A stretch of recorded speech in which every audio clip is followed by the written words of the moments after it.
Hey guys, what's up? In this tutorial we're going to show you where you can find the color picker tool for your shapes, objects and elements on Inkscape in 2026. So let us get started.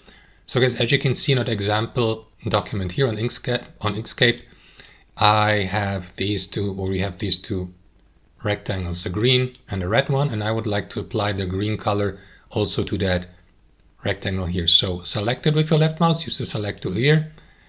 Expand the sidebar here by clicking into these three dots, choose choose fill and stroke, of course, here at the top, and then pick your color style, like for example solid color gradient. I will go with solid color.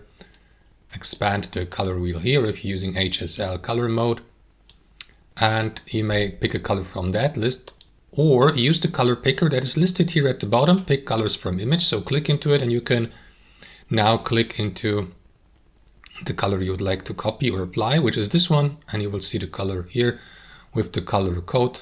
Copy it exactly from the given shape or area of your display, actually, to be more accurate here. So that's it guys, thanks for watching and have a wonderful day.